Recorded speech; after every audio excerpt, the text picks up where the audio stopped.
Nuclear energy has become a regular part of our lives, and a bright atomic future lies ahead. There were 5 nuclear power plants with such reactors in the Soviet Union, but one of them is well known to all of us at Chernobyl. This evening there were no hints of the impending disaster that would affect the USSR and nuclear power around the world. At 1:23 minutes into the first hour at the end of the run-out test, the HAS-5 button was pressed. About 89 seconds later, the reactor of the 4th power unit exploded. Why did the emergency protection lead to the reactor explosion? This is the main question regarding the causes of the accident. Prerequisites are general. At the time of the disaster, Ukraine was one of the 15 Soviet republics. The Chernobyl nuclear power plant is located in the north of Ukraine, near the border with Belarus. The main element of these power plants was the BAMP reactor. BAMP are graphite reactors that have been in use since 1970. Unit No.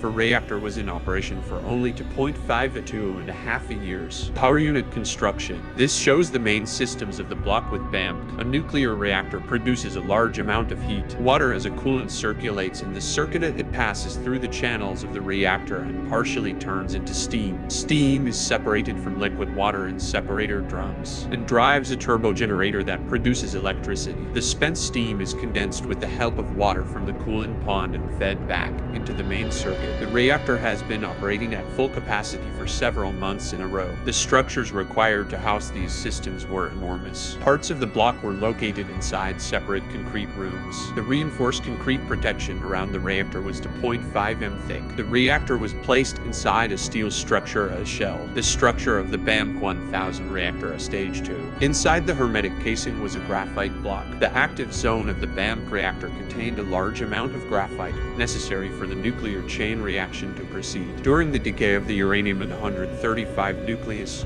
neutrons are formed, the speed of which is close to the speed of light. These neutrons are moving too fast to be effectively captured by uranium nuclei. Neutrons slow down as they move through graphite, and as the speed of movement decreases, the probability of their capture by uranium-135 nuclei increases. Graphite is called a moderator because it reduces the speed of neutrons. Each graphite block has an internal hole for fuel channels and channels of control and protection rods. Water under high pressure is pumped through these channels. Uranium fuel has the form of cylindrical tablet. Each tablet of nuclear fuel contains thermal energy equivalent to a truckload of coal. The reactor must have a kind of switch and means of power control. Chain reaction controls this rods. This is done with the help of control and protection rods.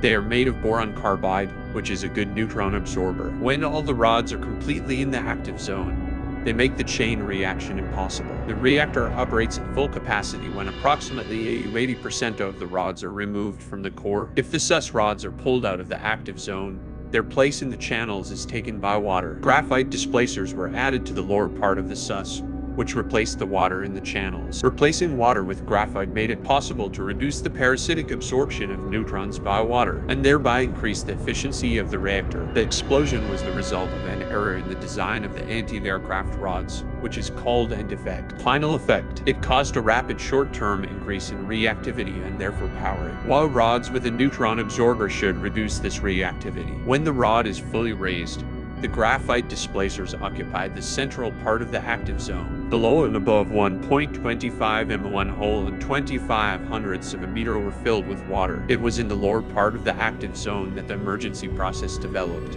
We will return to this later. The purpose of the test was to experimentally check the possibility of using the energy of the mechanical coasting of the turbo generator. Turbo generator run-out test to ensure their own needs in the mode of their complete de-energization, until the backup diesel generators are put into operation. 3 at the Chernobyl PNIO, previous attempts were unsuccessful. The test was supposed to be conducted while the reactor was shut down, but on this day, the shutdown of the unit was postponed due to the instructions of the Kivenergo dispatcher, and the reactor remained at 50.5 capacity for most of the day. This led to the 2 most important factors of the disaster. 1.